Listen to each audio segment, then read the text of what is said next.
जय श्रीमन्नारायण। आज हमारा यह वक्तव्य जो प्रसारित होने वाला है, इसके विषय में पूर्व काल से बहुत से लोगों ने निवेदन किया था।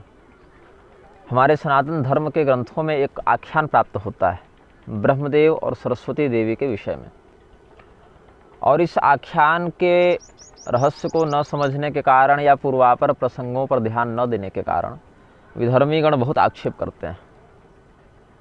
आक्षेप का ऐसा है कि जिसको गाली देनी है उसको कोई विशेष ठोस आधार नहीं चाहिए। आप शास्त्रीय पक्ष पर बात कर रहे हैं कि अशास्त्रीय पक्ष पर स्थित हैं, उस घटना में आपका उद्देश्य निहित था कि व्यवस्था निहित थी कि प्रमाद निहित था, इस पर ध्यान दिए बिना अथवा और भी घटनाओं पर न्यूनतम पर्याप्त चिंतन किए बिना बहुत से लोग बहुत कुछ कहते हैं। बहुत से लोग मुझे भी कहते हैं कि गाली देना तुम्हारा स्वभाव बन गया है, संतों की निंदा करना तुम्हारा स्वभाव बन गया है। लेकिन जिन व्यक्तित्वों को, जैसा कि हमने अपने पूर्व वक्तव्य में भी कहा, जिन व्यक्तित्वों में गुण की अधिकता और दोष की न्यूनता होती है और जिनके प्रत्यक्ष कृत्यों से हमारे धर्म रक्षण कृत्य प्रभावित नहीं होते हैं या नकारात्मक रूप से बाधित नहीं होते हैं, उन लोगों का हम सर्वथा बहिष्कार नहीं करते। जिन लोगों के व्यक्तित्व में दोष बहुत अधिक हैं और उनकी तुलना में गुण बहुत कम हैं, साथ ही जिनके कृत्यों से प्रत्यक्षतः हमारे धर्म रक्षण कार्य स्पष्टतया प्रभावित होते हैं, जो धर्मशास्त्रों की मौलिक सिद्धांतगत व्यवस्था के ही विरुद्ध वक्तव्य और कृत्यों में अग्रसर रहते हैं, ऐसे लोगों का हम पूर्णकालिक बहिष्कार करते हैं। अब हमारा जो पिछला वक्तव्य आया था, अभी मुझे स्मरण आ गया आक्षेप शब्द से, जो हमारा पिछला वक्तव्य आया था, जिस वक्तव्य में हमने राजा की परिभाषा, राजा के लक्षण, राजा के कर्तव्य, वर्तमान शासन की विसंगतियां इत्यादि विषयों पर कहा था, तो वो वीडियो जब YouTube पर आया, फेसबुक पर आया, तो कुछ समय के बाद किसी एक दो व्यक्तियों ने मुझे कहा कि भाई आपके वीडियो में किसी देवी जी का चित्र आया है, तो वो देवी जी कौन है? हुआ ऐसा था कि जिसको बहुत कुछ आरोप लगाना है, ऐसे लोग मेरे ऊपर बहुत कुछ आरोप पहले भी लगाते रहे हैं। यहाँ तक कि रामभद्राचार्य ने तो मंच से मेरा नाम ही बदल दिया, मेरा नाम कृष्णकांत बता दिया कि इसका नाम तो कृष्णकांत है। लोग कह रहे हैं आधार कार्ड में मेरा नाम कृष्णकांत है, जबकि मेरा एक ही वास्तविक नाम है, उसी नाम का श्री भागवतानंद गुरु ये मेरा नाम है, इसी नाम का हम प्रयोग करते हैं, यही मेरा नाम ही है, यही मेरे नामकरण संस्कार में माता पिता ने दिया था। ऐसे तो नामकरण वो पहले ही कर चुके थे मानसिक रूप से, लेकिन एक उद्घोषणा भौतिक शरीर की उस रूप में हो गई। निग्रहाचार्य उपाधि है, लेकिन मेरे नाम को ही बिल्कुल बदल के कृष्णकांत बता दिया गया। और उसके बाद भी संतोष नहीं हुआ तो लोगों ने कहा ये तो मुसलमान है या ईसाई मिशनरियों का एजेंट है।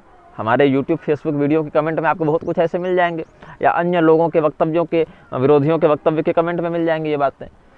फिर लोगों को संदेह हुआ कि भाई मुसलमान तो नहीं लग रहा, तो क्या किया कि हमारे मुखाकृति से पता नहीं किस प्रकार से मिलता जुलता कोई एनडी मलंग नाम का कोई व्यक्ति था, हरियाणा इत्यादि का, वो कोई दरगाह इत्यादि में जा रहा था, तो उसका वीडियो मेरे नाम से प्रचारित करने लगे कि भाई देखो वो निग्रहाचार्य तो दरगाहों में जाके माथा टेकता है, जबकि वो मैं था ही नहीं, वो कोई और व्यक्ति था। बाद में हमने निकाला भाई ये है कौन, किसी दृष्टिकोण से उसकी मुखाकृति मुझसे मिलती जुलती होगी, वहाँ भी लोगों ने बदनाम किया। उसके बाद संतोष नहीं हुआ तो कह दिया कि ये बढ़ई है। अब बढ़ई जिन लोगों ने कहा उसे वो तो खैर शाकरद्वीपी ब्राह्मण ही हैं, स्वजातीय बंधु हैं, भवितव्य और भूतकाल से उनका हमारा सामाजिक संबंध भी है, लेकिन कहना था तो कह दिया। फिर भी लोगों को संतोष नहीं हुआ तो हमें गुप्त रोगी कह दिया, बलात्कारी कह दिया, और एक ने हमें कहा कि ये सुधार जाति का व्यक्ति है। तो मतलब जिसको कोई भी आता है तो कोई भी कुछ भी कह के निकल जाता है, ये कहने का अर्थ है। अभी नया में क्या हुआ कि उन्होंने स्क्रीनशॉट भेजा, कहा कि देवी जी कौन है आपकी वीडियो में। तो हुआ ऐसा कि मेरे मीडिया प्रभारी के कुटुंब में किसी व्यक्ति का निधन हो गया था, तो वो साथ में थे नहीं, वो छुट्टी पर थे अशौच के कारण, अशुद्धि के कारण। तो हम तो छत्तीसगढ़ में ही थे उस समय, भ्रमण कर रहे थे, कोरबा क्षेत्र में हम थे, और स्वामी विद्याभास्कर जी के मंच से हमको कोरबा जाना था, तो उसी रात्रि को हम निकल गए थे। स्वामी जी से भेंट मुलाकात करके मंच पर अपनी उपस्थिति व्यक्त करा के फिर हम निकल गए थे। उसके बाद हमारे साथ 2-3 बंधु थे, और विक्रम जी थे, सुभाष जी थे, रामनारायण थे, ये सब 2-3 लोग थे। और कुछ अन्य पर्यटक भी थे जिनको हम नहीं जानते हैं। क्योंकि वो नौका विहार का क्षेत्र था तो हमने सोचा कि वहाँ पर एक बड़ा सुंदर पर्वत है, पर्वत के ऊपर तो मैं नहीं चढ़ पाया समय अनुसार, लेकिन एक प्राकृतिक स्थल था, जंगल, पहाड़, नदी, झील, तालाब में अपनी रुचि है ही, प्राकृतिक स्थानों पर हम आते जाते ही रहते हैं, मन को भी शांति मिलती है, जब तब भी होता रहता है, कुछ वक्तव्य भी निर्गत होते रहते हैं। जैसे हम अभी आगामी 10 दिनों के बाद एक हम श्रृंखला निर्गत करने वाले हैं, ऐसा चिंतन बन रहा है, जिसमें नक्षत्रों से संबंधित व्रत और उसकी शांति का विधान बताएंगे। तो उनकी रिकॉर्डिंग के लिए हम घने जंगलों में भी थे, ऐसे तो गए ही थे, सोचे कि आ ही गए हैं तो रिकॉर्डिंग भी कर लेते हैं, ऐसा सोचा हमने।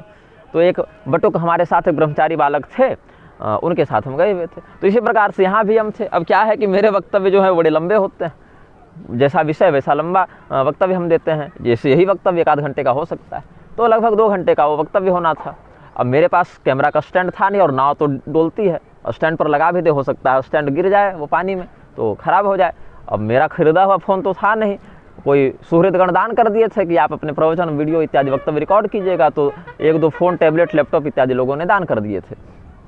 हमने कहा ठीक है, तो मेरा तो वह है नहीं, वो तो उनका दिया हुआ है, और जिस कार्य के लिए दिया हुआ है उस कार्य को हमें पूर्ण करना है। तो संसाधनात्मक सहयोग कुछ लोगों ने किया था। तो यहाँ पर क्या हुआ कि हमने कहा राम नारायण जी को कि आप देखिए ज़रा इस वक्तव्य को, मैं रिकॉर्ड कर रहा हूँ, तो आप फ्रेम देखते रहिएगा कि कई बार ऐसा होता है कि मैंने लगा दिया लेकिन नाव ऊपर नीचे हुई तो माथा कट जाए या इधर उधर कोई फ्रेम कट जाए। तो हमने दिया, बेचारे 1 घंटा से पकड़े हुए थे मोबाइल ऐसे करके हाथ में। अब 1 घंटा में उनका अभ्यास थोड़ी ही रोज़ व्यक्ति को पकड़ने का, तो ये कंधे में दर्द हो गया। तो उनके बगल में जो अन्य पर्यटक थे बोले कि भैया इसको ज़रा पकड़ो, तो उन्होंने उसको पकड़ा और वही हाथ लग गया स्क्रीन पर, तो 2 सेकंड के लिए फ्रंट कैमरा और बैक कैमरा में ग्लिच हो गया, वो फ्लिप हो गया। अब इतने से मुद्दे को मुद्दा बनाकर लोग हमको स्क्रीनशॉट भेज रहे हैं कि ये कौन है। अब कौन है तो मुझे क्या पता भाई। तो उसके बाद वहाँ पर आप उस अंश में देखिएगा कि ऑडियो भी थोड़ा सा गड़बड़ हुआ है। ब्राह्मणस्य हि देहो यम क्षुद्र कामाय निश्यते, ये वाला श्लोक हम बोल रहे थे, तो ये श्लोक भी थोड़ा सा ऑडियो कट गई 1-2 सेकंड के लिए, और फ्रंट कैमरा बैक कैमरा का ग्लिच हो गया, वहाँ पर कैमरा भी अटक गया, हैंग हो गया। तो मैं बोल रहा हूँ लेकिन वीडियो नहीं चल रहा है, वो चित्रवत वो स्थिर हो गया। तो ये सब बातें होती हैं। तो आक्षेप लगाने वालों के लिए तो कोई भी विषय किसी भी दृष्टिकोण से व्यक्त किया जा सकता है। तो यद्यपि इसकी आवश्यकता नहीं थी, लेकिन किसी भी विषय को मुद्दा बनाकर, अब मेरा एक चित्र बहुत पहले का मेरे महाविद्यालय जीवन का था, जिसमें एक ब्राह्मण मित्र थे हमारे दुबे जी, उनका चश्मा बस मैंने लगाया था एक चित्र लेने के लिए, उसको लगा के तो इतना कुछ हमें कह दिया गया है कि क्या कहें।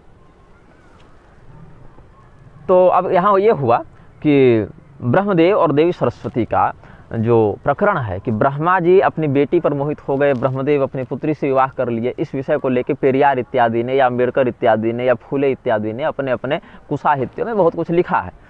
अब क्या हुआ कि जो लोग स्वयं को सनातन धर्म के रक्षक के रूप में या उद्धारक के रूप में प्रस्तुत कर रहे हैं, या जो उन छद्म शासकों के प्रस्तोता और प्रशंसक बने घूम रहे हैं।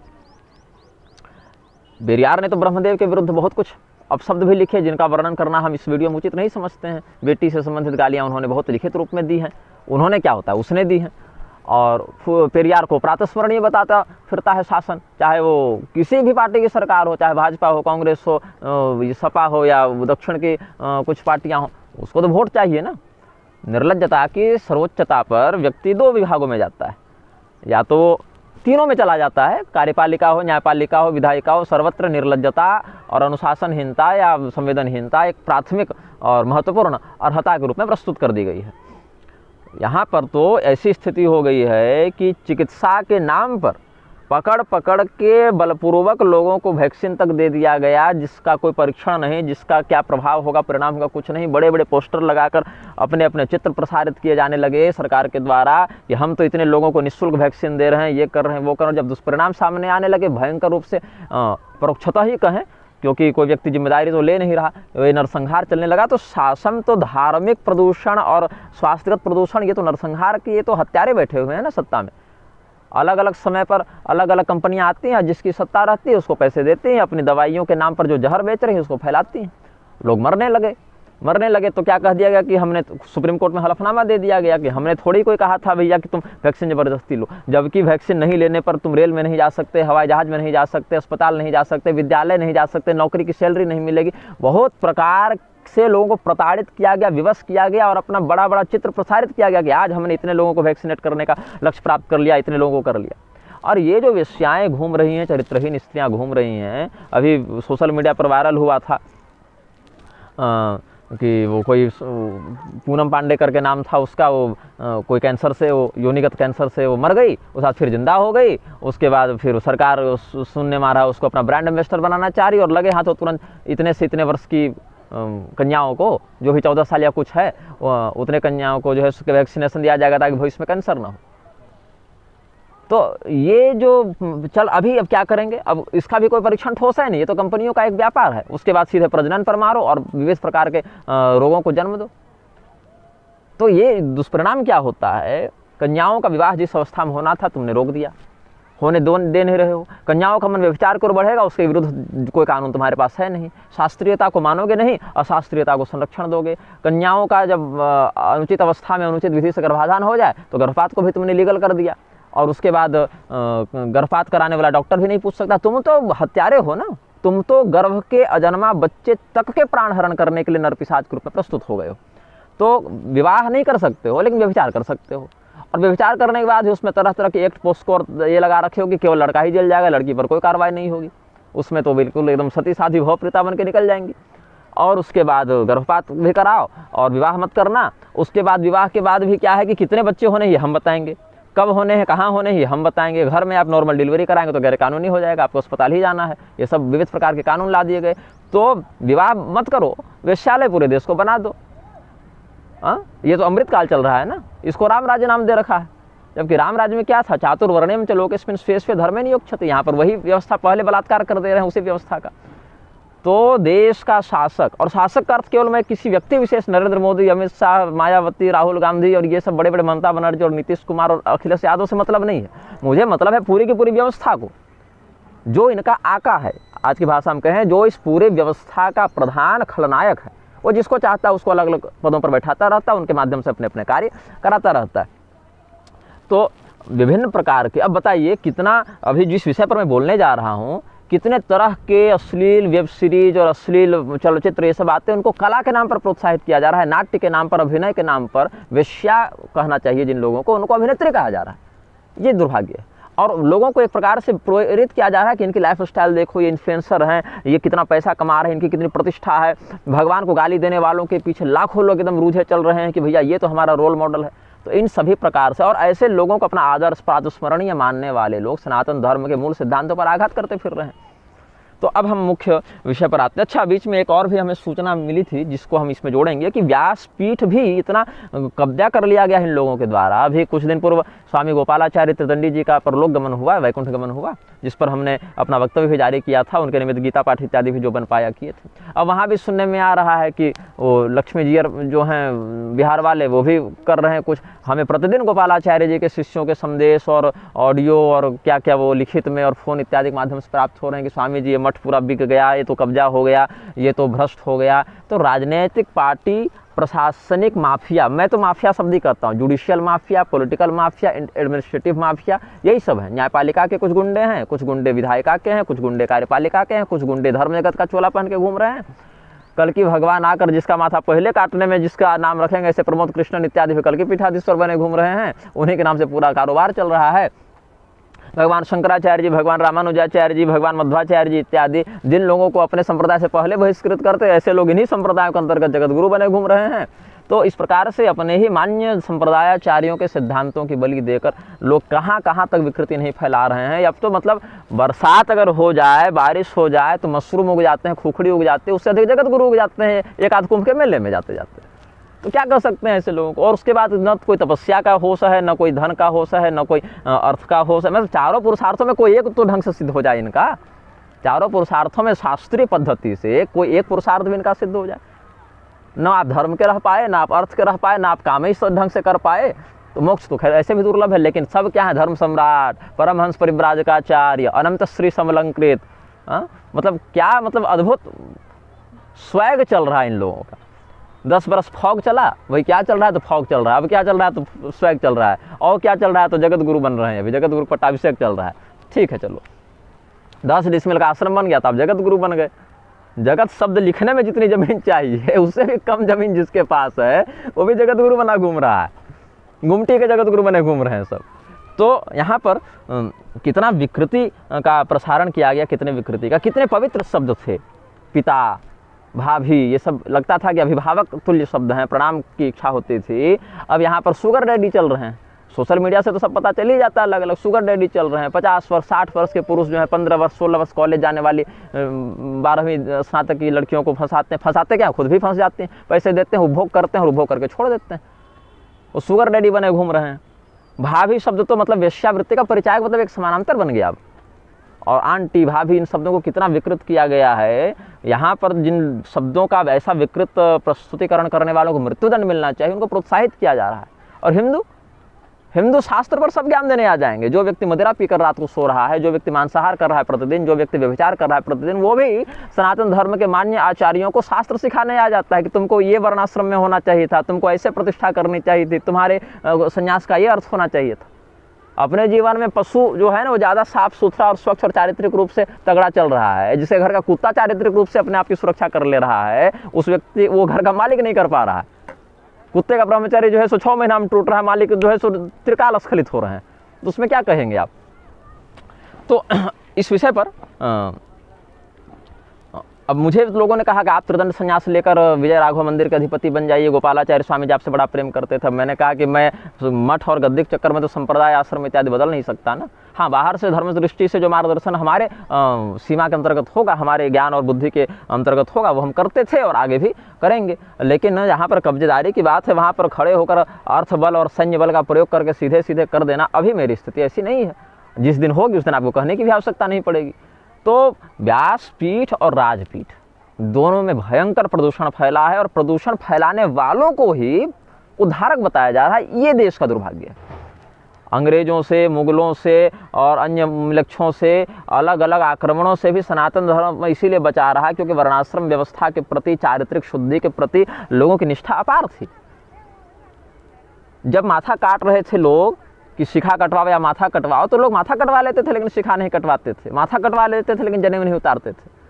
आज कोई कुछ नहीं वैसा अत्याचार कर रहा है, फिर भी लोग शिखा नहीं रखते, फिर भी लोग जनेऊ नहीं रखते, फिर भी लोग तिलक नहीं लगाते।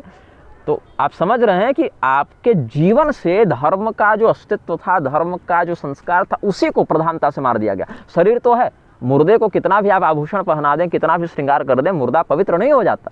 वैसे हृदय से ही जब आचरणगत संस्कार ही आपका समाप्त हो गया, सबसे पहले तो गर्भाधान संस्कार समाप्त हुआ। अब बच्चे उत्पन्न किए थोड़ी जा रहे हैं, वो तो हो जा रहे हैं, और हो भी तब जा रहे हैं जब माता पिता चाह रहे हैं कि ये हो। अगर माता पिता चाह रहे कि न हो, तो गर्भ के अजन्मे बच्चे को, मतलब तुमको रमण करने का होश है लेकिन बच्चा पालने का होश नहीं है। ये पता है कि गर्भवती कैसे होना है, लेकिन ये पता नहीं कि उस बच्चे का पोषण कैसे करना है। मनुष्य के अलावा एक प्राणी आप हमको बता दीजिए जो घटिया से घटिया पशु हो लेकिन अपने गर्भ के बच्चे को स्वयं मारता हो। एक प्राणी बता दीजिए, मेरी जानकारी में तो नहीं है, मैं बायोलॉजिस्ट नहीं हूँ। अगर कोई जैव वैज्ञानिक ऐसा होगा, और या उसका अब एकाध अपवाद अगर कहीं हो जाता अलग बात है, लेकिन प्राकृतिक रूप से भारत की 90% जनसंख्या व्यभिचार में लिप्त हो गई है, 90% जनसंख्या गर्भ हत्या में, भ्रूण हत्या में लिप्त हो गई है, 90% जनसंख्या जो है सो धार्मिक कृत्यों से, धार्मिकता से कोसों दूर चली गई है। केवल फॉर्म में, रिलीजन फॉर्म में हिंदू लिखने के लिए वो बची हुई है।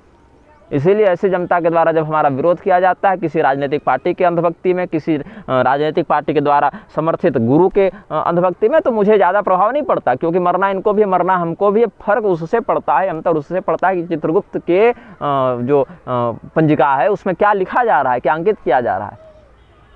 शासन तंत्र को सर्वोपरि मानने वाले गणेश्वर शास्त्री द्रविड़, मोदी को राजा बताने वाले गणेश्वर शास्त्री द्रविड़ हो, या मोदी योगी के को हृदय से अभिनंदन करने वाले, उनको सांस्कृतिक उद्धारक बताने वाले स्वामी विद्याभास्कर जी, राघवाचार्य जी हो, या कोई भी वैसे अलग अलग शास्त्रों के विशेषज्ञ मर्मज्ञ हो, इस शासन के ऊपर भी किसी का शासन स्वीकार करते हैं कि नहीं, पुनर्जन्म व्यवस्था को स्वीकार करते हैं कि नहीं, यमराज के शासन को, शास्त्रा व्यवस्था यम इत्यादि को मानते हैं कि नहीं। जब 5 वर्ष के लिए आई सरकार को आप इतना महत्व देते हैं, उसका इतना यशोगान करते हैं, तो जिसकी मनवंतर भर की सत्ता है उनको आप क्यों प्रधानता नहीं देते। तो यहाँ पर समस्या क्या है, चाहे आप प्रेमानंद जी को ले लें या राजेंद्र दास जी को ले लें, भगवत प्राप्त तो सब हैं, सीधे भगवान से सबका फोन लग जा रहा है, हॉटलाइन लगी हुई है भगवान से सीधे की सीधे। लेकिन क्या है, जब मंदिर टूटते हैं तो वो हॉटलाइन कट जाती है। जब तरह तरह के कॉरिडोर बनाकर विकृत किया जाता है प्राचीन सिद्ध शास्त्रीय देवालयों को, तो तब आपकी बोलती बंद हो जाती है। अरे मुख से बोलिए ना, 10 हस्ता हरी तकी में तो कोई पैसा लग नहीं रहा है, लेकिन यहाँ 10 हस्ता हरी तकी भी तो नहीं बोलना है कि हमारे घर में 10 हाथ के हर्रे उगती थी, ये भी तो नहीं बोलने कह रहे हैं। जो आपको अपनी गुरु परंपरा से मान्य शास्त्रीय मर्यादा का बोध कराया गया है, मात्र उसी का व्याख्यान कर दें कम से कम सरकार। यह तो कह सकते हैं कि यह कृत्य धार्मिक है, यह कृत्य अधार्मिक है, ये उचित है, ये अनुचित है। उचित और अनुचित का विवेक जिसमें वह पंडित होता है, यहाँ पर पांडित्य कृत्य ही जब खंडित हो जा रहा है। लेकिन उपाधि जगत गुरु है, उपाधि महामंडलेश्वर है, उपाधि अनंत श्री भूषित है, और भी तरह तरह की उपाधियाँ, उपाधियों में तो कोई कमी नहीं है ना। भारत में कितने मंडल हैं और कितने महामंडल हैं और उसमें कितने अधीश्वर होने चाहिए, इसी का हिसाब नहीं है। एक जिला है 10 ऋषि घूम रहे हैं, हमू हैं हमू हैं हमू हैं, तुम हमारा कोढ़ में मलहम लगा, हम तुम्हारा कोढ़ में मलहम लगाएंगे, लेकिन हो तो दोनों ही कोढ़ी, स्वस्थ तो नहीं कहलाओगे ना। अब ब्रह्मदेव पर आते हैं। ब्रह्मदेव के ऊपर इतना आक्षेप किया है लोगों ने, विधर्मियों ने, कि ये अपनी बेटी से शादी कर ली, ऐसे किए वैसे किए। अब इसमें हिंदू 2 भागों में बट जाता है। जो हिंदू, अच्छा 3 में बट जाता है। एक हिंदू वह है जो कहता है कि ऐसा नहीं हो सकता, हमारे देव देवता बड़े सही थे भैया, ऐसा नहीं कर सकते, बेटी से शादी करना तो बड़ा गलत कृत्य है, बेटी से शादी करना बड़ा दोषपूर्ण कृत्य है, तो इसीलिए ये घटनाएं घटी ही नहीं होंगी, अपितु किसी विधर्मी ने इन घटनाओं को मिला दिया, ये प्रक्षिप्त कर दिया। ये सबसे सरल बच के निकलने का उपाय हो गया है आजकल, कि जो घटना अपने समझ में ना आए, खोपड़ी में ना धंसे, उसको कह दो मिलावट कर दे। ये भले पता न हो कि मिलावट किसने की, कब की, कैसे की, लेकिन कह दो, जान बच जाएगी। दूसरे प्रकार के हिंदू वो हैं जो नाम से, टाइटल से, रिलीजन से तो फार्म में हिंदू लिखते हैं, लेकिन सारा कारोबार वो विधर्मियों के लिए कर रहे हैं। तो ऐसे लोग क्या करते हैं, ऐसे लोग सीधे सीधे सनातनी धर्म को, सनातनी मान्यता को, सनातनी वृत्तियों को ही आक्षेपित करते हैं, उन्हीं पर आरोप लगाते हैं कि आप जो है सो किस प्रकार की संस्कृति का हिस्सा बन रहे हैं, इसीलिए ब्राह्मणवाद के नाम पर, मनुवाद के नाम पर शास्त्रीयता को ही गाली देने लोग। ये एक हो गया। तीसरे हिंदू जो बड़ी कम संख्या में है, जो न शास्त्रों की इन बातों को प्रक्षिप्त मानते हैं और न ही संस्कृति को ही गाली देते हैं, अपितु इनके अंतर्गत जो शास्त्रीय रहस्य है, शास्त्रीय विज्ञान है या शास्त्रीय इतिहास है, उसका शोध करते हैं, उसका चिंतन करते हैं कि आखिर ऐसा हुआ क्यों, या हुआ तो उसके पीछे उद्देश्य और परिणाम क्या हुआ, इन बातों का जो चिंतन करते हैं। अब देवर्षि नारद का शाप है ब्रह्मदेव को। देवर्षि नारद के, अब क्यों ऐसा शाप है, इस पर हम एक वीडियो पहले बना चुके हैं। देवर्षि नारद का वचन है ब्रह्मदेव के प्रति कि अपूज्यो भव दुष्टत्वम त्वन मंत्रोपासक कुतः अगम्यागमन क्षाते भविष्यति न संशय। नारद मुनि ने शाप दिया। नारद पांचरात्र के प्रथम रात्र के अध्याय 10 में ये प्रसंग है, 31वां श्लोक में, या मोहिनी इत्यादि का भी शाप इसमें सम्मिलित हो जाता है, नारद जी का भी वचन है, दोनों को हम सम्मिलित करके आपको बता रहे हैं। आपके मंत्र की उपासना नहीं की जाएगी। कहीं कहीं ब्रह्मदेव के मंत्र की उपासना करने वाले मिलते हैं, लेकिन जितनी प्रसिद्धि मांत्रिक परंपरा में भगवती दुर्गा की है, भगवान नारायण की है, भगवान श्री रामचंद्र जी की है, भगवान महादेव जी की है, उतनी प्रसिद्धि से भगवान ब्रह्मा के मंत्रों के उपासक नहीं मिलते हैं। राम जी के मंत्र, कृष्ण भगवान के मंत्र, शिव जी के मंत्र, दुर्गा जी के मंत्र, गणेश जी के मंत्र, सूर्यदेव के मंत्र, विष्णु भगवान के मंत्र बड़े प्रसिद्ध हैं और इनके उपासक भी बड़े मिलते हैं, लेकिन ब्रह्मदेव की मंत्र परंपरा और ब्रह्मदेव की उपासना परंपरा बहुत कम है। कहीं कहीं कोई अगर हो जाए तो हो जाए। ये नारद मुनि का शाप है। और वैदिक स्मार्त स्रोत कर्मों में उनकी पूजा होगी, कलश पर होगी, वेदी पर होगी, सुपारी पर होगी, दीपक में होगी, पूर्णपात्र में होगी, वो सब में होगी, लेकिन मूर्ति बनाकर मंदिर की विधान से ब्रह्मदेव की पूजा इन शापों के कारण निषिद्ध हो गई। और यह ब्रह्मदेव को शाप था देवर्षि नारद का कि अगम्यागमने छाते भविष्यति न संशय। जिस स्त्री से प्रेम नहीं करना चाहिए, जिस स्त्री से गमन नहीं करना चाहिए, उस स्त्री से भी आपको गमन की इच्छा हो जाएगी। जब शाप ही यही है, देवर्षि की वाणी, देवर्षि नारद का शाप या वरदान कोई भी हो, अमोघ हो जाता है। जो कह दिया सो लग गया, ये संत की वाणी है। तो ब्रह्मदेव भी उस शाप का अपमान कैसे कर सकते हैं? इसीलिए अपने चरित्र में उन्होंने वो दोष उस अंश में दिखाया कि हमको शाप लगा भैया, तो हमने इसको स्वीकार किया, हमने अपने चरित्र में ये दोष दिखाया, उसका दंड भी भोगा है। और इसी में फिर अध्याय 14 में मोहिनी और नारद दोनों का शाप बताया गया कि विधिक्ताम जगत विधिम व्यर्थम चकार परमेश्वर अपूज्या मोहिनी शापात पुत्र शापेन सांप्रतम, ऐसे करके वचन है। अब स्कंद पुराण के अवंती खंड में भगवान महादेव का, अवंती खंड के अंतर्गत जो रेवा खंड है, यहाँ से स्कंद पुराण की जो रेवा खंडीय कथा सत्यनारायण व्रत कथा में ही प्राप्त करते हैं, तीसरे स्कंद पुराण रेवा खंड पढ़ते हैं। उसी रेवा खंड में अध्याय 204 जो अवंती के अंतर्गत रेवा है, उसके अंतर्गत अध्याय 204 है। कुछ प्रकाशनों में प्रतिलिपि भेद से अध्याय के ऊपर नीचे कुछ हो सकती है, लेकिन जो मूल विषय है वो हम आपको बता देते हैं। भगवान महादेव का भी शाप है इसी प्रकरण में ब्रह्मदेव के लिए। क्या कहते हैं? सपुत्र कामभिगंतुम इच्छन पूर्वम पितामह सप्तस्तु देव देवेन कोपाविष्टेन सत्तम वेदास्तव विनश्यन्ति ज्ञानम च कमलासन अपूज्य सर्वलोकानां भविष्यसि न संशयः। क्या कहा, जब नारद मुनि का शाप लग गया ब्रह्मदेव को और उस शाप के परिणाम स्वरूप ब्रह्मदेव अपनी पुत्री सरस्वती के प्रति आसक्त हुए, कामातुर हुए, तो इस कृत्य को देखकर शिव जी ने एक और शाप उनको दिया कि आपके वेदों का जो ज्ञान ब्रह्मा जी के अंदर में, तो वेदों के ब्रह्मा के चारों मुख से चारों वेदों का प्राकट्य हुआ है, तो ब्रह्मदेव आपके पास जो वेद का ज्ञान है वो लुप्त हो जाएगा। तो ये शाप कहाँ घटित हुआ, फिर जब हयग्रीव राक्षस ब्रह्मा जी का सभी वेद ज्ञान चुरा कर ले जाता है, फिर भगवान नारायण एक बार मत्स्यावतार में, एक बार हयग्रीवावतार में उस हयग्रीव दैत्य का वध करके वहाँ से वेदों को पुनः संरक्षित करके लाकर ब्रह्मदेव को सौंपते हैं। ये सब कथाएं देवी भागवत में, श्रीमद् भागवत में ये सब प्रसिद्ध हैं, मत्स्य पुराण आदि में भी ये सब संकेत मिल जाते हैं।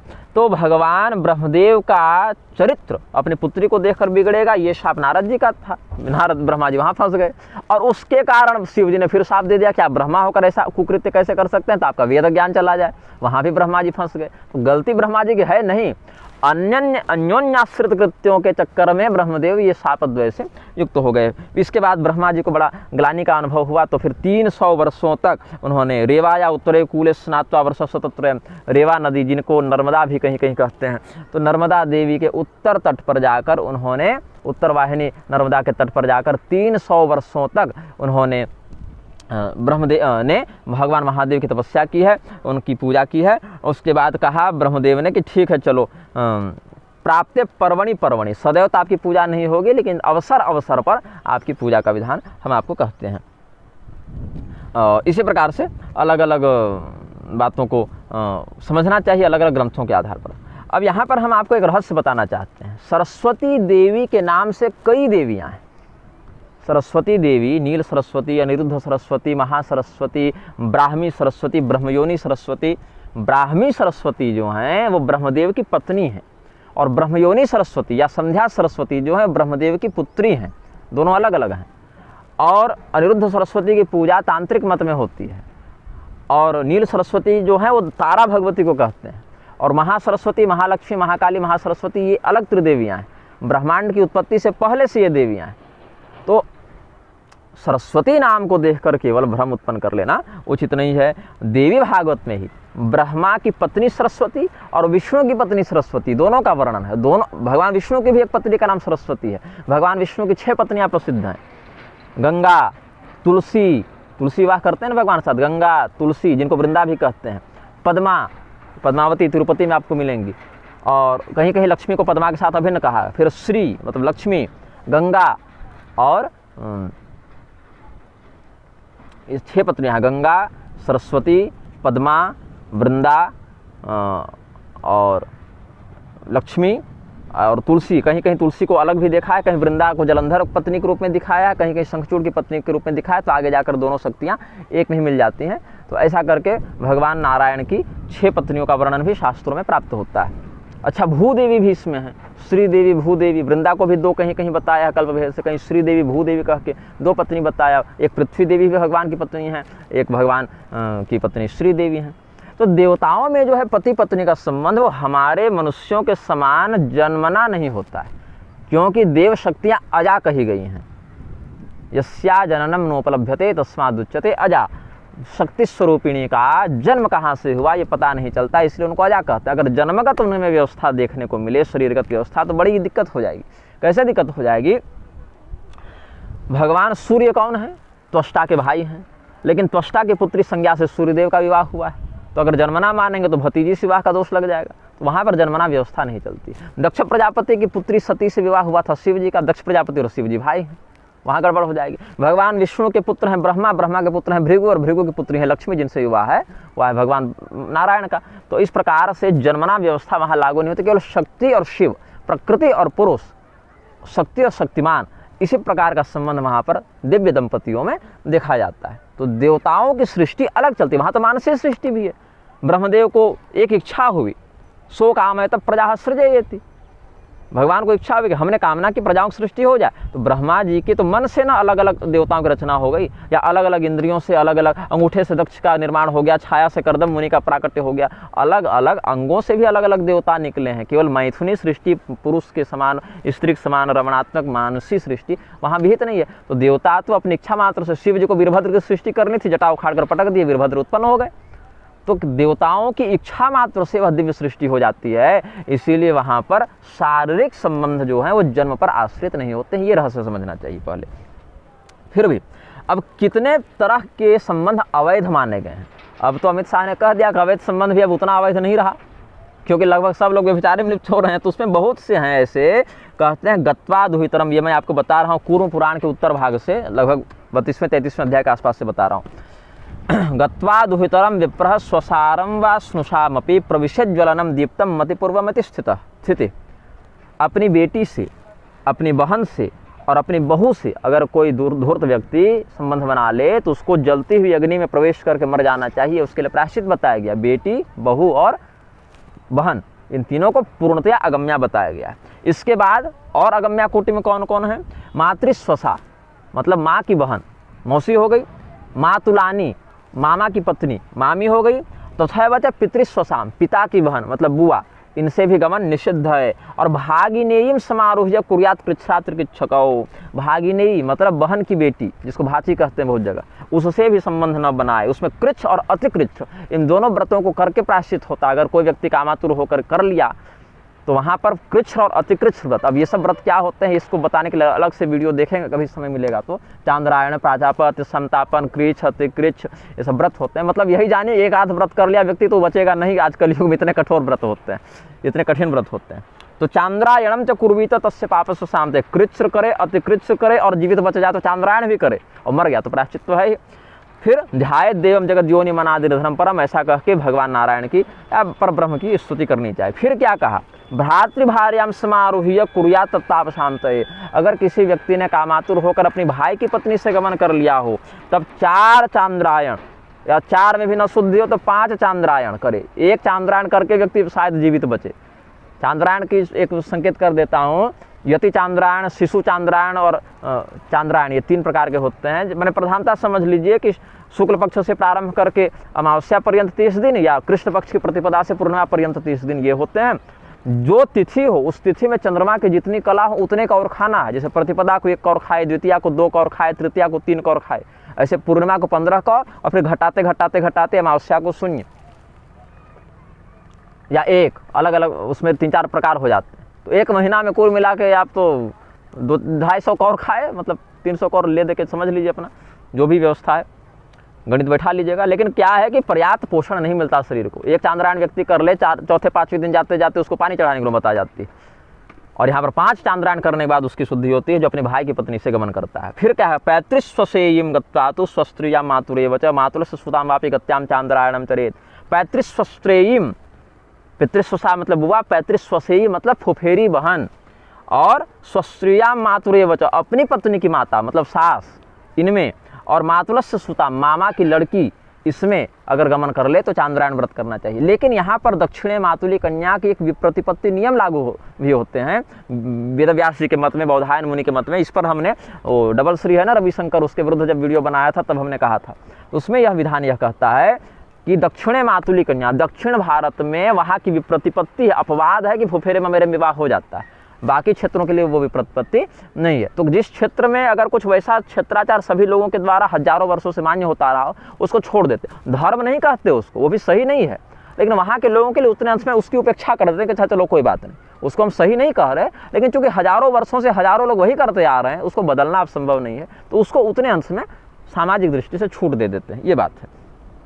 फिर क्या कहा? सखी भार्याम समारोह्य गत्वा शाल्यम तथैव च अहोरात्रो सितो भूत्वा ततः कृच्छ्रम समाचरेत। अपने मित्र की पत्नी से या अपने पत्नी की बहन से, साली इत्यादि से गमन करे तो उसके लिए भी कृच्छ्रादि व्रतों से प्रायश्चित का विधान है। उदक्यागमने विप्रस्त्रात्रेण शुद्धति, फिर जल में नहीं रमण करना है, चांडाली से रमण नहीं करना है। इसमें फिर मातृगोत्राम समारोह समान प्रवराम तथा, अपनी माता का जो गोत्र हो या उससे संबंधित प्रवरों के जो गोत्र हो वहाँ भी आपको विवाह इत्यादि या शारीरिक संबंध नहीं करना है। और जो व्यक्ति दूसरी कन्या को दूषित कर देता है, उसको बहला फुसला के या प्रलोभन दे के या धमका के उससे गमनागमन कर लेता है, या अपने से बड़ी उम्र की स्त्री से गमन करता है, या अमानुषी सुपुरुषु, अब आजकल बहुत सुना है ना कि बकरी का गर्भाधान कर दिया और बैल का और गाय का पशु पक्षी में भी रमण होने लगे, तो उस स्थिति में क्या हो गया? चांद्रायण व्रत अमानुषीषु पुरुषु उदक्यायाम अयोनिषु या जल इत्यादि में लोग रमण करने लगे। गवि मैथुन मासव्य चरित्रांतरायण व्रतम, वेश्यायाम मैथुनम कृत्वा, वेश्यागमन का भी निषेध है। पतित स्त्री का, पुलकसी का, नटी, शैलुषकी, दूसरी जाति की स्त्री से किसी भी प्रकार से नहीं करना है। तो ये सब जो विधान शास्त्र में बताया, किसने बताया? ये तो ब्रह्म पुराण में, कूर्म पुराण में और ब्रह्मांड पुराण में, शिव पुराण में ये सब विधान बताए हैं कि किसको क्या करना है, किसको क्या नहीं करना है। तो देवताओं का बताया गया सदाचार विधान है। अगर इसमें भी कोई व्यक्ति गड़बड़ करता है उसको भयंकर दंड मिलता है। नरक क्यों बनाया गया है? फिर इन्हीं प्रकार के कुकृत्यों से व्यक्ति को दंडित करके पुनः शुद्ध करके उसको आगे बढ़ाने के लिए, नरक दंड देने के लिए तो बनाया गया, कोई दुश्मनी निकालने के लिए नहीं। आपने जो पाप किया उस पाप से आपकी शुद्धि हो सके, वो चिकित्सा व्यवस्था है। शरीर में रोग या ऑपरेशन करके उदाहरण ट्यूमर काट के हटा दिए, दर्द हुआ लेकिन व्यक्ति स्वस्थ हो गया। तो किए गए पाप से जीव का मोक्ष मार्ग अवरुद्ध न हो, इसके लिए उसकी शुद्धि के लिए नरकों की व्यवस्था बताई गई है। यही बात यमदूतों ने विष्णु दूतों को बताई कि हम इस अजामिल को नरक क्यों ले जाने आए हैं, दुश्मनी से नहीं, जलन से नहीं। इसने जो पाप किया है नरक में जाकर उसका दंड भोग कर यह शुद्ध होगा, फिर आगे इसका मोक्ष मार्ग प्रशस्त होगा, इसको आगे मतलब सदगति की प्राप्ति होगी। ये सब कहने के लिए। अब इतना ही नहीं, अगर कोई व्यक्ति गमन नहीं किया है लेकिन परोक्षतः आनंद लेना चाहता है तब क्या होगा? उसमें भी कहते हैं। देखिए ब्रह्म पुराण में बता रहा हूँ आपको, जो ब्रह्मा जी पर आरोप लगाते हैं लोग कि अपनी बेटी से विवाह कर लिए, उस पर बता रहा हूँ। ब्रह्म पुराण के 215वें अध्याय में क्या कहते हैं? ये तुरागै कटाक्षश्च वीक्षन्ते परयोषितम तेषाम चक्षुंसि नाराचर विद्यन्ते यमकिंकरै। दूसरे की स्त्री को अपनी नज़रों से जिन अंगों को नहीं देखना चाहिए उन अंगों के प्रति भी जो काम दृष्टि से देखता है, आसक्ति, अब ऐसे नज़र पड़ जाए तो नज़र हटा लीजिए। लेकिन अगर आसक्ति पूर्वक देखता है या काम तोषणा के लिए देखता है तो ऐसे लोगों के नेत्रों को बाण से बेध कर यमदूत निकालते हैं। फिर एक बार निकल गया, फिर आँख दूसरी दे दिए, फिर निकाले तो उनकी आँखों को यमदूत निकालते हैं। और मातरम ये पिगच्छन्ति भगिनीम दुहितरम सुशाम स्त्रीबाल वृद्ध हंतारो यावद्राश चतुर्दश ज्वालमालाकुलम रौद्रम महारौरव संगीतम। अपनी माता से, अपनी बहन से, अपनी बेटी से और अपनी बहू से या इनके समतुल्य, माँ नहीं लेकिन मौसी है तो माँ बराबर है, और बेटी है चाहे भाई की बहू है या अपनी बहू है तो वही एक ही बराबर आ जाएंगे। तो इन चारों से, माँ, बहन, बेटी और बहू या इनके समकक्ष संबंधों से जो व्यक्ति दूषित करता है, इनको, इनसे शारीरिक संबंध बनाता है, वो 14 इंद्रों के कार्यकाल के बराबर महारौरव नरक में जाता है। एक इंद्र का कार्यकाल कितना है? 1 मनवंतर। आपको सरल भाषा में समझाऊं, मानवीय गणना के अनुसार तो 30 करोड़ 84 लाख वर्षों तक एक इंद्र गद्दी पर बैठते हैं। 14 इंद्र जब बदलेंगे तब ये महारौरव से निकलेगा। इतना कठोर पाप बताया गया। और कलयुग में अलग अलग सीरीज के माध्यम से, अभी 1-2 पीढ़ी से ही, और बल्कि कहें तो 1-2 दशक से ही, जब से फ़ोन और टीवी अधिक प्रचलित हुआ है, यही सभी, कोई भाभी से, कोई माँ से, कोई सास से, कोई नौकरानी से, कोई ससुर से, अलग अलग संबंधों के प्रति विकृति मन में डाली जा रही है। और दुर्भाग्य से ऐसे अभिनेता अभिनेत्रियों को, मतलब ये जाने कि शादी से पहले, विवाह से पहले 2-4 अवैध शारीरिक संबंध बनाना तो आजकल की पीढ़ी के लिए गर्व और सामान्य विषय हो गया है। कह रहे ये तो कुछ नहीं होता है, चलो ठीक, ये तो उस टाइम पास से अपना खिलवाड़े, हंसी मजाक। तो कितने बड़ी भारी मात्रा में भारत की संस्कृति को बिल्कुल रसातल भेजने की योजना ये आसुरी शासक और आसुरी तंत्र कर रहा है। और ऐसे धूर्त लोग ऐसे कुचक्रों में फंसने के बाद धर्मशास्त्रों को उपदेश हम लोग को सिखाने आते हैं तो कुछ खिन्नता भी होती है, कुछ क्रोध भी आता है, कुछ हंसी भी लगती है। गरुड़ पुराण मरने पर लोग पढ़ते हैं, उसका सारोद्धार भी पढ़ते हैं, कुछ लोग पूरा भी करते हैं। अब कुछ तो ये भी कहते हैं गरुड़ पुराण जीते जी पढ़ना ही नहीं चाहिए। ऐसी बात नहीं है, सभी पुराण स्वपरंपरा में प्रतिष्ठित मान्य प्रमाण है। वो तो मरने के बाद तो उस जीव की सदगति के लिए अथवा अपने बुद्धि विवेक खोलें कि भैया ये तो चला गया, हमारा जीवन बचा है तो हम समझ लें क्या करना चाहिए क्या नहीं करना चाहिए, जब तक हमारा जीवन है हम कुछ सुधर जाएं। इसके लिए तो गरुड़ पुराण के प्रेत कांड के अंतर्गत जो धर्म कांड भी कहलाता है, अध्याय 22 में कहते हैं, मातरम भगनिम भार्याम स्नुषाम दुहितरम तथा अदृष्ट दोषाम त्यजति सप्रेतो जायते ध्रुवम। रेगिस्तान में जो भूखे प्यासे भटकते हैं प्रेत, मरु प्रेत जिनको कहते हैं, बहुत कष्ट पाता है वो, धुंधकारी से भी अधिक कष्ट पाता है मरु प्रेत। क्यों?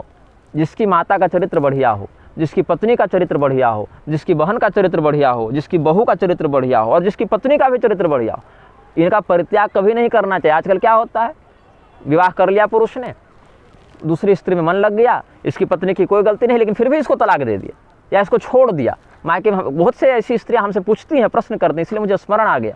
बहुत सी स्त्रियां हमारे पास अपने संदेश भेजती हैं, हमारे मीडिया प्रभारी के पास भेजती हैं कि हमारा विवाह हुआ था अमुक पुरुष से, आज 20 वर्ष हो गए, वो किसी और स्त्री में लिप्त हैं, हमको मायके में छोड़ दिया, अब हम क्या करें, मेरे लिए क्या धर्म है। क्या कहें ऐसे लोगों को? ये सभी मरुस्थल के प्रेत होते हैं। माता, पत्नी, पुत्री, बहू, बहन, इन सबों का चरित्र अगर शुद्ध है, इनमें कोई दोष नहीं है, इनका परित्याग नहीं किया जा सकता है, इनका भरण पोषण करना परम कर्तव्य है, इनका स्वास्थ्य, इनका सम्मान, इनकी सुरक्षा करना ही पुरुष का धर्म है। क्यों? पिता रक्षति कौमारे भर्ता रक्षति यौवने। जब बच्ची कुमारी है पिता उसकी रक्षा करता है, जब जवान है तो पति उसकी रक्षा करता है, बुढ़ापे में पुत्र इत्यादि उसकी रक्षा करते हैं। न स्त्री स्वातंत्र में रहती है। अब लोग इस श्लोक का अर्थ लगा दिया कि स्त्रियों को गुलाम बना दिया। गुलाम बनाने की बात नहीं है, रक्षा करने की बात है। आप गुलाम मत बनाइए। 10 साल की लड़की को, 12 साल की लड़की को छोड़ दिए, 14-15 साल जाते जाते समाज उसको ऐसे ही वेश्या बना देगा। तो आपको उसकी रक्षा करनी है। क्या आज वो रक्षा कर रहा है पुरुष? पति के रूप में, भाई के रूप में, पिता के रूप में, पुत्र के रूप में क्या अपने कुल कुटुंब की, कुल वधुओं की रक्षा कर रहा है? और एक बार अगर कोई स्त्री बिगड़ी तो स्त्री सुदुष्टा सुवार्ष्णेय जायते वर्णशंकर। अगर कोई पुरुष व्यभिचार करना चाहता हो, व्यभिचारी बन गया हो, उसकी बुद्धि उधर जा रही है और कोई स्त्री उसका समर्थन न करे तो बहुत अधिक उत्पात नहीं मचा पाता हो। किसी गांव में एक पुरुष अगर व्यभिचारी हो तो गांव की सभी स्त्रियों को दूषित नहीं कर पाता। अगर करने का प्रयास भी करेगा तो सामाजिक रूप से दंडित हो जाएगा। लेकिन अगर एक स्त्री बिगड़ जाए तो चुपके चुपके कितने पुरुषों को बिगाड़ देगी, ये कहना बड़ा कठिन है। तो वर्ण संकरता का प्रधान क्या हो गया कारण? स्त्रियों का चारित्रिक दूषण।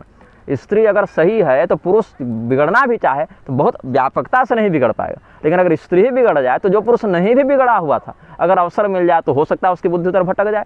ये सब बातें हो जाती हैं। तो इसमें और भी कुछ शास्त्र प्रमाण हमारे पास उपलब्ध हैं, जिसको हम आपके सामने अभी प्रस्तुत करेंगे। श्रीमद् भागवत महापुराण में जो हमने आपको कहा कि एक स्त्री बिगड़ जाए तो अन्य पुरुषों को भी बहुत ज़्यादा बिगाड़ देती है, लेकिन एक पुरुष बिगड़े तो आवश्यक नहीं कि वो स्त्रियों को बिगाड़ लेगा उतना। मतलब व्यापकता के दृष्टिकोण से इसका प्रदूषण कम फैलता है स्त्रियों की तुलना में। श्रीमद् भागवत महापुराण के 3 स्कंद के 31वें अध्याय में कहते हैं, 3 स्कंद का 31वां अध्याय बड़ा प्रधान है, हमें बड़ा प्रिय है। गर्भ गीता है उसमें।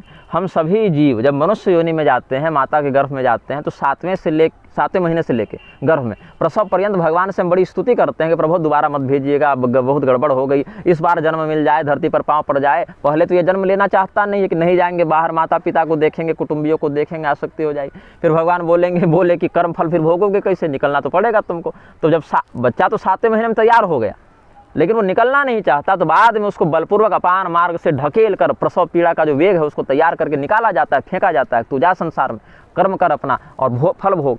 तो वहाँ पर वह जीव स्तुति भी इस प्रकार से करता है। उसी अध्याय में एक बड़ा सुंदर प्रसंग है।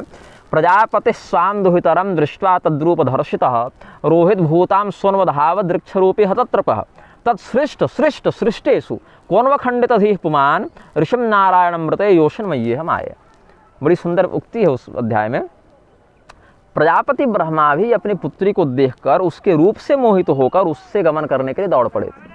तो जब उन्होंने देखा कि इस रूप में गमन करना संभव नहीं, तो हिरण बन गए, क्योंकि पशुओं में तो उतना भेद होता नहीं, कुत्ता है, हिरण है, कई बार तो गाय बैल इत्यादि में भी देखने को मिलता है। तो पशु बनकर, बुद्धि भी पशु ही हो गई ऐसी स्थिति में, तो पशु बनकर जब वो गए हैं तो फिर नक्षत्र, मृगशिरा नक्षत्र जो है उसी समय उत्पन्न हुआ है। नक्षत्रों में एक मृगशिरा नक्षत्र होता है, वो मृगशिरा नक्षत्र की कथा भी हम जोड़ ही देंगे, अब बोल दिए तो। ऋक्ष रूपी का क्या अर्थ है यहाँ पर? हतत्रपः, उस समय ब्रह्मा जी निर्लज्ज हो गए। कहने का भाव है इतने ऋषि महर्षियों की कितनी सत्यनिष्ठा थी, छिपाया नहीं है किसी बात को। अगर किसी ऋषि ने कोई गलत किया कभी, उसको भी लिख दिया, किसी देवता ने कोई गलत किया उसको भी लिख दिया, नहीं करना चाहिए ये भी बता दिया, और गलती का दंड क्या मिला ये भी बता दिया। कुछ छिपाया नहीं कि अरे भैया इतने बड़े देवता हैं ब्रह्मा जी, देवराज इंद्र इतने बड़े देवता, अहल्या से देखो गमन कर लिया, इनकी इस बात को रहने देते हैं, नहीं बताते हैं बदनामी हो जाएगी। नहीं, उन्होंने बताया कि इन्होंने ये गलत किया, इसका दंड मिला, तुम मत कर बैठना। इसीलिए सत्यनिष्ठा है ऋषि महर्षियों की। जब वो लिखने बैठे, पुराणों को लिखा, अपने शिष्य परंपरा में बताया, छिपाया नहीं, बताया ये सही है, ये गलत है, इसको करने से ये होगा, इसको करने से होगा, भैया अपनी बुद्धि विवेक का प्रयोग कर लेना। तो वही कहते हैं कि जब ब्रह्मा जी भी, भले नारद मुनि का शाप ही लग गया उनको कि तुम ऐसा करोगे, ब्रह्मदेव आप पर ऐसा कलंक लगेगा, ये तो शाप ही मिल गया था उनको, लेकिन फिर भी गलत था। तो जब वही ब्रह्मा जी भटक गए तो उनके द्वारा जिनकी सृष्टि की गई और उन पूर्वजों के द्वारा जो हमारी सृष्टि की गई, तो हमारी बुद्धि भटक जाती, इसमें कौन सी बड़ी बात है। तो ब्रह्मा जी के ही द्वारा तो सबकी सृष्टि हुई है, तो इसीलिए किसकी बुद्धि कब कहाँ भटक जाए ये कोई नहीं कर सकता, कि भगवान ही हैं जो भटकने से बचते हैं, मायापति ही जो हैं वो माया से बच सकते हैं और कोई माया से नहीं बच सकता। तो ये बात वहाँ पर कही। और ब्रह्मदेव को क्या क्या दंड मिला है, अलग अलग घटनाओं में ब्रह्मदेव को अलग अलग दंड मिला है। पुराकृत युगस्यादौ स्वीयां दुहितरम विधि रूप यौवन संपन्नां सतां यभित मुद्यतः तम दृष्ट्वा तादृशं रोषाक्षिरः खड्गेन पंचधा चिच्छेदाहं कपालं तद ब्रह्महत्या समुद्यते। भगवान शिव ने जब देखा कि ब्रह्मदेव अपने पुत्री से ही गमन करने के लिए प्रस्तुत हो गए, तो उन्होंने अपना खड्ग निकाला है, तलवार निकाली भगवान शिव ने, और 5 मस्तक काटे हैं ब्रह्मदेव के, मृत्युदंड दिया ब्रह्मदेव को। ब्रह्मा के पहले 5 मस्तक थे, प्रसिद्ध है ये बात। वही 5वां मस्तक जो अग्नि बन गया है, अग्निदेव, वही त्वं मुखम सर्वदेवानाम, वही मुख सभी देवताओं का मुख बन गया। इसलिए अग्नि में आहुति डालते हैं और सभी देवता अपने अपने नाम से, जिस नाम से आहुति पड़ी उसको ग्रहण करते हैं।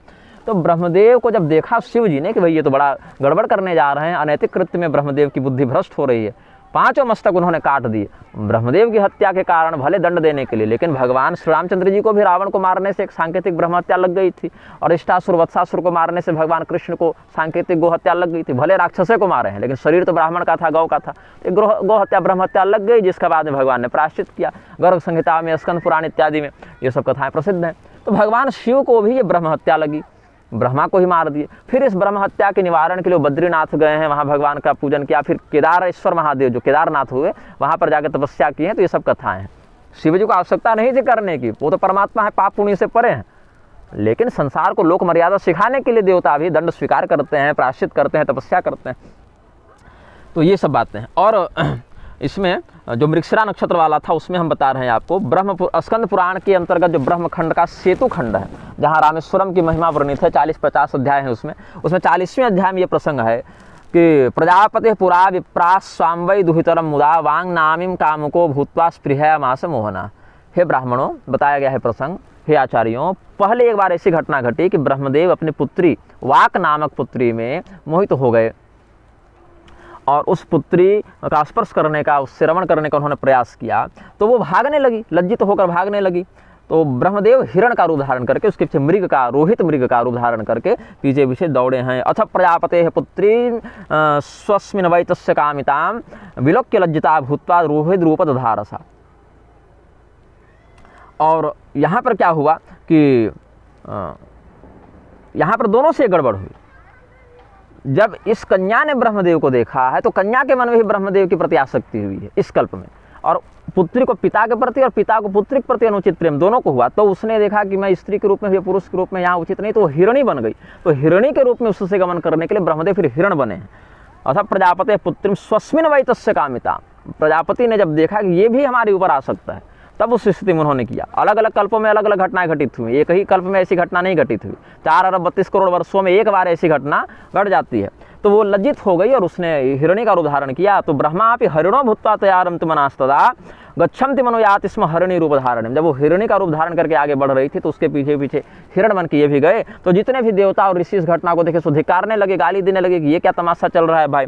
तो तम दृष्ट्वा देवता सर्वा पुत्री गमन सादरम करोत्य कार्यम ब्रह्मायम पुत्री गमन लक्षणम। सभी देवताओं ने, ऋषियों ने उनको रोका कि भाई आप ये क्या करने हैं, आपकी बुद्धि कहाँ भ्रष्ट हो गई। तो जब ब्रह्मदेव की बुद्धि, जो संसार को बनाने वाले हैं, उनकी बुद्धि मोहित हो गई, माया से फंस गई, तो भगवान शिव वहाँ पर खड़े हुए। हिरण को कौन मारता है? बोले व्याधा, बहेलिया, शिकारी हिरणों का शिकार करता है। तो भगवान शिव ने किरात वेश धारण किया, व्याधा का वेश धारण किया हिरण का शिकार करने के लिए।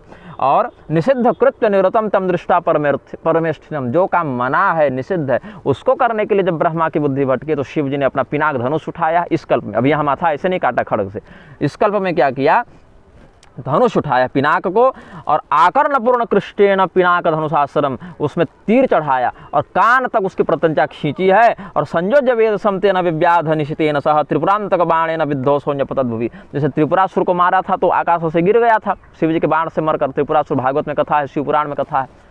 वैसे ही ब्रह्मदेव को जब वह बाण लगा है, तो ब्रह्मदेव भी आकाश से मरकर नीचे गिरे हैं। तो उन्हीं के उस शरीर से, मरे हुए शरीर से एक दिव्य ज्योति निकली चमकती हुई, आकाश में तारामंडल में चली गई, वही मृगशिरा नक्षत्र के रूप में हो गया। तो शिव जी को फिर भी क्रोध शांत नहीं हुआ, तो आर्द्रा नक्षत्र का रूप धारण करके शिव जी मृगशिरा पर आक्रमण किए हैं।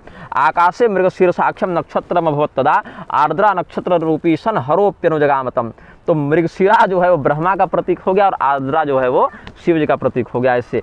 तो फिर बाद में सरस्वती नाम की जो पत्नी थी ब्रह्मदेव की, जिनका हमने पूर्व काल में वर्णन किया, और गायत्री देवी, गायत्री, सरस्वती और सावित्री, ये 3 पत्नियां ब्रह्मदेव की प्रसिद्ध हैं। उन्होंने फिर जाकर शिव जी की तपस्या की कि हमारा सौभाग्य आपने उजाड़ दिया प्रभु, हमारे सुहाग को, हमारे पति को जीवित कर दीजिए। तो सरस्वती देवी और गायत्री देवी ने उपासना की है शिव जी की। फिर शिव जी प्रसन्न होकर बोले अच्छा चलो ठीक है, हम इनको पुनर्जीवित करते हैं। फिर मृत्युंजय हैं शिव जी, पुनर्जीवित कर दिए ब्रह्मदेव को, और उनका वह शरीर जो पुत्री के प्रति आकर्षित हुआ तो मर गया, मृत्युदंड मिल गया, शुद्ध हो गए, और नए शरीर से फिर इन्होंने दिव्य ब्राह्मी कलेवर को धारण किया है, ब्रह्म कलेवर को धारण किया। इसी बात को महिम्न वाले में भी कहते हैं ना, प्रजानाथम नाथ प्रसभमभिकम स्वाम दुहितरम गताम रोहित भूताम ऋरमयीषु मृष्यस्य वपुषा धनुः पाणिर्जातम दिवमपि सपत्राकृतममुम त्रिसंतम त्यद्यापि त्यजतीनम मृगव्याधरभसः।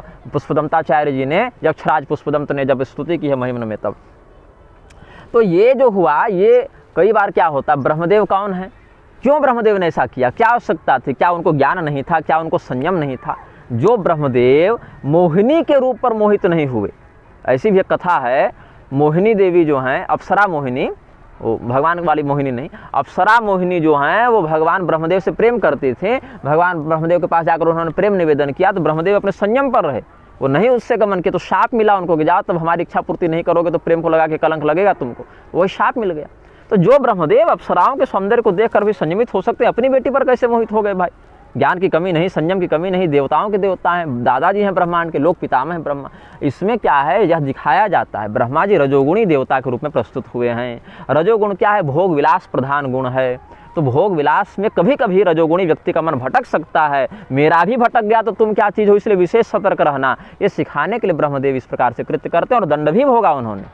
तो ब्रह्मदेव, और इस बात को हम नहीं कह रहे, ब्रह्मदेव ने स्वयं ये बात बताई है कि तो भगवान की माया जिसमें सब मोहित हो जाते हैं बेटा, तो हम भी मोहित हो गए तो तुम लोग कैसे बचोगे, इसलिए तुम लोग थोड़ा विशेष ध्यान से रहना, सतर्कता से रहना। नारद मुनि को समझाया है ब्रह्मदेव ने, ये तो भगवान की माया है, शिव जी की माया, भगवान नारायण की माया बड़ी कठिन है। शैवी, शांभवी, वैष्णवी माया से बचना बड़ा कठिन है। तो शिव पुराण की उमा संहिता में क्या कहते हैं, ब्रह्माच बहुवारम ही मोहित शिव माया अभवद भोक्त कामश्च स्वसुतायाम पराशुच। अपनी पुत्री में ही गमन की इच्छा ब्रह्मदेव को हो गई, क्यों, भगवान शिव की माया से मोहित हो जाने के कारण। और ब्रह्मदेव ने ये बात कही है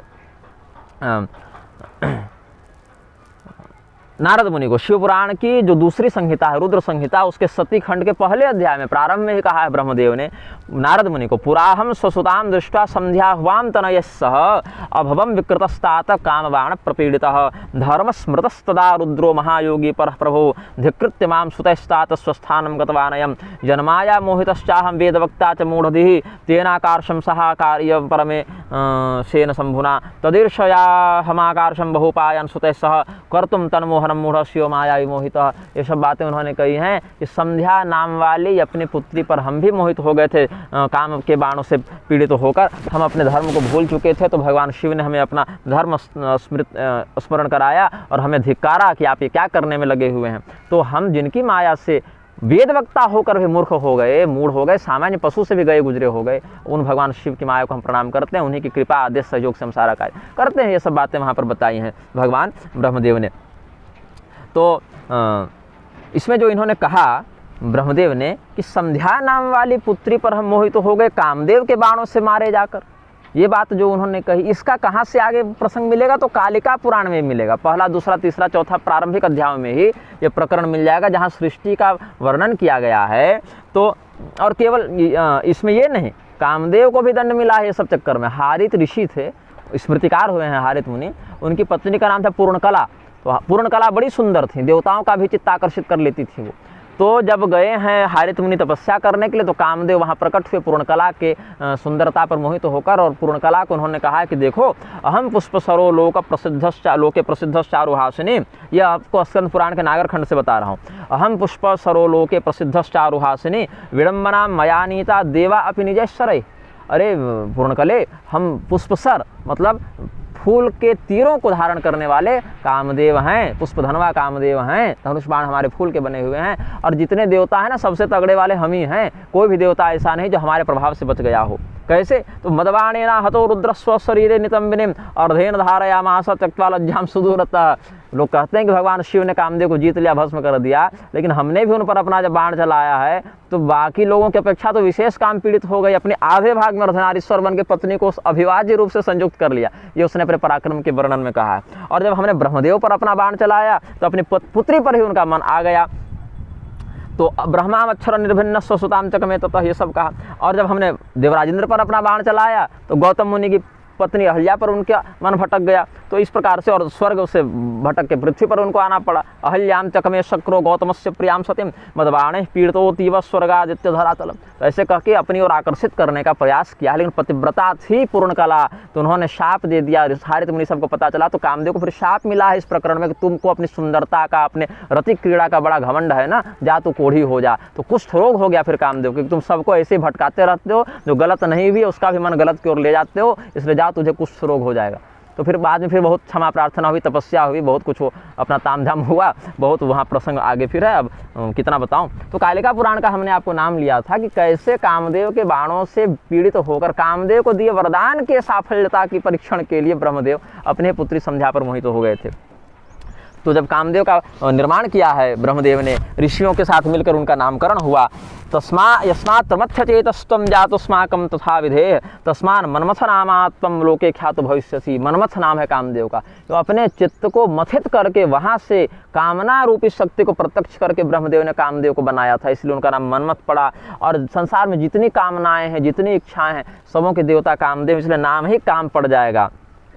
जगत सुकाम रूपस्त्वं तत्समो नहीं विद्यते अतस्त्वं काम नाम नापी ख्यातो भव मनोभव। ये सब बातें हैं। और जब कामदेव ने देखा कि भाई हमको तो यह वरदान मिल गया कि जितने प्रकार के देवता हैं, जितने प्रकार के ऋषि हैं, पशु पक्षी जड़ चेतन जितने हैं, सब पर हमारा प्रभाव पड़ जाएगा, तो इसने सोचा कि ब्रह्मा पर ही अपना परीक्षण कर लें, ब्रह्मदेव पर ही अपना बाण चला कर देखें कि इन पर काम करता है कि नहीं। तो ब्रह्मदेव बाकी फिर उसी समय आगे अन्य सृष्टियों को कर रहे थे। कामदेव को बनाने के बाद फिर संध्या सरस्वती को बना रहे थे। तो उन्होंने क्या किया, कामदेव ने अपना बाण चला दिया तो उनका हृदय व्यथित हुआ, अपनी पुत्री की ओर मोहित हुए। तो फिर बाद में उनको जब होश आए करे हमसे गड़बड़ हो गई, और उसी समय नारद मुनि का शाप भी लग गया पिछले कल्प वाला कि आप अपनी पुत्री के ऊपर कलंकित मोहित होने का कलंक धारण करेंगे। तो इधर का बाण उधर का शाप एक साथ मिल गया, ब्रह्मदेव बेचारे माया में फंस गए। तब क्रोध आया उनको और वहीं पर सबके सामने शाप दिया है कि मेरे निर्मल चरित्र पर कलंक लगाने के लिए तुमने जो ये बाण हम पर चलाया, आज सबके सामने हमारी जगह हसाई हुई, तो जाओ शिव जी के ही क्रोधाग्नि से तुम भस्म हो जाओगे। ये शाप ब्रह्मदेव का दिया हुआ था। इसमें कहते हैं कालिका पुराण में आगे तीसरे अध्याय में जाकर, ततः कोप समाविष्ट पद्मयो निर्जगतपते प्रज्ज्वालाति बलवद्धितक छुरियम पावकः। ऐसा जलने लगे क्रोध से ब्रह्मदेव, मानो पूरी ज्वालामुखी जल रही हो। और शाप दिया, वाच चेश्वरम काम भवतः पुरतो यतः पुष्पे सुभिर्माम भजत तत्फलस्याप्नुयात् धर। हे भगवान शिव, आप तो हमको कह दिए कि ब्रह्मा आपकी बुद्धि भ्रष्ट हो गई, लेकिन आपके सामने जो कामदेव ने कुकृत्य किया है, आप ही इसको दंड देंगे। कैसे? तव नेत्राग्नि निर्दग्ध कमदर्पोदर्प मोहित। ये कमदर्प जो है वो बड़ा दर्पवान हो गया है, बड़ा घमंडी हो गया है, आपके ही नेत्रों से निकली अग्नि से भस्म होगा। भविष्यति महादेव कृत्वा कर्माति दुष्करम इति वेदा स्वयं कामम स्वशाप द्विज सत्तमा। तो ब्रह्मदेव ने वहाँ शाप दिया। तो ये संध्या सरस्वती बाद में अपना शरीर छोड़ देती हैं, हिमालय में जाकर एक चंद्र तीर्थ या ऐसे कुछ है, मुझे थोड़ा नाम स्मरण हो रहा है, चंद्रमा से संबंधित कोई तीर्थ है, गंगावतरण तीर्थ भी उसको कहते हैं। वहाँ पर पहले गंगा का अवतरण हुआ था, गंगोत्री नहीं, वो बाद में आई है वहाँ गंगा। वो तो भगीरथ जी के माध्यम से जब आई हैं तब, उससे पहले गंगा जी एक बार और आई थी, क्योंकि भगीरथ जो हैं हरिश्चंद्र के बहुत बाद हुए हैं, और हरिश्चंद्र स्वयं गंगा किनारे जो है वो नौकरी किए हैं चांडाल के यहाँ। तो उस जब भगीरथ के जन्म से 10-15 पीढ़ी 20 पीढ़ी पहले गंगा नहीं थी, तो हरिश्चंद्र कहाँ से वहाँ पर कर लिए। भगीरथ तो बहुत बाद में हुए, और भगीरथ जो गंगा को लाए वो दूसरा बार गंगावतरण हुआ, दूसरी बार हुआ। तो पहली बार जो गंगावतरण हुआ था वो चंद्र तीर्थ कोई है, चंद्रभागा, वो उधर से निकले, चंद्रताल के आसपास कोई तीर्थ है। अब थोड़ा अलग से देखना पड़ेगा कहाँ वो तीर्थ है, थोड़ा शोध का विषय है, लेकिन वहाँ का वर्णन है कालिका पुराण में। वहाँ जाकर वो तपस्या करती हैं, शरीर को छोड़ती हैं और दूसरा जन्म लेती हैं अरुंधति के रूप में। और वही अरुंधति का विवाह होता है वशिष्ठ जी के साथ। और सुबह और शाम जो संध्या काल होता है, उसकी स्वामिनी है वो संध्या देवी, जिनका हम लोग मंत्र पढ़ के सुबह शाम की संध्या में पूजन करते हैं। अहो देवी महादेवी संध्ये विद्ये सरस्वती अजरे अमरे चैव ब्रह्मयोनि नमोस्तुते। ब्रह्मा से जिनका जन्म हुआ, ऐसी संध्या सरस्वती को हम प्रणाम करते हैं। ये वहाँ का मंत्र है। और वो सरस्वती जो वीणा पुस्तक ये सब धारण करती हैं, जिनका हम लोग श्री पंचमी वसंत पंचमी सरस्वती पूजा में जो पूजन करते हैं ब्रह्मा की पत्नी सरस्वती के रूप में, वो कौन है? तो प्राधानिक रहस्य में बताते हैं इसको। ये रहस्य कथा प्राधानिक रहस्य में वर्णित है। महालक्ष्मी, महासरस्वती, महाकाली इत्यादि के माध्यम से जब त्रिदेवों का और त्रिदेवियों का प्राकट्य हुआ है तो महालक्ष्मी जी ने ब्रह्मा जी को सरस्वती से विवाह कराया। वो सरस्वती दूसरी हैं। ऐसे मूल तो दो ही हैं, प्रकृति और पुरुष, परमात्मा और उनकी शक्ति, लेकिन अलग अलग स्वरूपों में उनका प्राकट्य होता है, तो पत्नी के रूप में अलग हैं। अक्षमालांकुशधरा वीणा पुस्तक धारिणी सा बभूवरा नारी नामान्यस्य च साददौ महाविद्या महावाणी भारती वाक् सरस्वती आर्या ब्राह्मी कामधेनुर्वेद गर्भा च धीश्वरी। हालांकि ये सब पर्यायवाची शब्द हैं। वाक् शब्द से संध्या को भी कहीं कहा गया है, सरस्वती शब्द से इनको भी कहा गया है, पर्यायवाची हैं। तो ब्रह्मणे प्रददौ पत्नीं महालक्ष्मीर नृपत्रयीं रुद्राय गौरीं वरदां वासुदेवाय च श्रियं। भगवान विष्णु के लिए श्रीदेवी, शिव जी के लिए गौरी देवी और ब्रह्मा जी के लिए वाग देवी या सरस्वती देवी, इनका वो दान किए हैं पत्नी के रूप में। तो स्वरया सह, स्वरा भी कहते हैं सरस्वती देवी को। स्वर प्रापण दानत्वा तेन देवी सरस्वती इत्यादि भी निरुक्ताध्याय में वर्णन है। स्वर को गति प्रदान करने से, पुष्टि प्रदान करने से सरस्वती को सरस्वती कहा गया है, वाग देवी को सरस्वती कहा गया है, देवी पुराण इत्यादि में वर्णन है। तो स्वरया सह संभूय विरिंचोंड मजीजन, तो वही सरस्वती देवी जो महालक्ष्मी ने कन्यादान किया था ब्रह्मा जी के लिए, भुवनेश्वरी देवी भी उनको कहते हैं देवी भागवत में, तो देवी भागवत में भी ये घटना वर्णन है। तो वहाँ पर स्वरा देवी, वाग देवी, सरस्वती जो पत्नी के रूप में दी गई थी, उनकी रचना ब्रह्मदेव ने नहीं की, उनकी रचना दूसरे हो चुकी थी भुवनेश्वरी देवी के, महालक्ष्मी के द्वारा, इस सब के द्वारा। तो उनको, उनके साथ मिलकर ब्रह्मा ने ब्रह्मांड बनाया, भगवान विष्णु ने पालन किया, और रुद्राय गौरी विभेद भगवान रुद्रस्तौत गौरिया सह वीर्यवान, भगवान महादेव ने गौरी देवी के साथ मिलकर संहार किया। ये ब्रह्मांड के उत्पत्ति स्थिति विनाश की छोटी सी बात हमने आपको बता दी। इसी बात को देवी भागवत महापुराण के 3 स्कंद के 6 अध्याय में ब्रह्मदेव बताते हैं। गृहाणे मां विधे शक्तिम स्वरूपां चारुहासिनीं महासरस्वतीं नामना रजोगुणयुतां वरां। रजोगुण से युक्त ये जो महासरस्वती हैं, जब ब्रह्मांड नहीं बनता उससे पहले महा उपाधि लग जाती है, महाविष्णु, महासरस्वती, ये सब, और ब्रह्मांड के बनने पर फिर सामान्य लग जाता है। ब्रह्मांड से बाहर जो महत रूप में स्थित है, महद रूप में, वहाँ महा उपाधि लग जाती है। तो महासरस्वती नाम नाम रजोगुण युतांबराम, ये जो महा नामक उपाधि से युक्त जो महासरस्वती हैं, ये रजोगुण से युक्त हैं। आप हे ब्राह्मण, हे ब्रह्मा जी, आप इनको अपनी पत्नी के रूप में ग्रहण करें और इनके साथ ही युक्त होकर आप सारा कार्य करें, लेकिन इनका अपमान कभी मत करना, ये भी मेरा ही स्वरूप है। शक्ति का अपमान करोगे शक्तिहीन हो जाओगे, कुछ नहीं कर पाओगे। तो विष्णवे क्षमा वंस्था विभूति में मत्वा पूज्य तमाम प्रियाम, ये तुम्हारी प्रिया भी हैं और तुम्हारे लिए पूजनीया भी हैं, चूँकि मेरे ही अंश हैं। और विष्णवे च महालक्ष्मी महाकालीम शिवाय च महासरस्वती मह्यम स्थाना तस्माद विसर्जिता। विष्णु भगवान को महालक्ष्मी, शिव जी को महाकाली, और हम मुझ ब्रह्मा को महासरस्वती मिल गई, ऐसे भी वर्णन किया है देवी भागवत में। तो ब्रह्मदेव को जो गाली देते हैं या जो पुराणों की कथाओं को प्रक्षिप्त बताते हैं, उन लोगों को इन सभी बातों का ध्यान रखना चाहिए, इन बातों पर चिंतन करना चाहिए कि देवताओं के महत् चरित्रों को समझना मनुष्य के लिए सरल नहीं है। तुम भैया आज पैदा हो गए, 50-60 साल में मर जाओगे। अगला ब्रह्मदेव हैं, 4 अरब 32 करोड़ वर्ष में उनका एक दिन हो रहा है, तुम कैसे समझ पाओगे उनके मन में क्या चल रहा है, उनकी शक्ति क्या है, उनका रहस्य क्या है।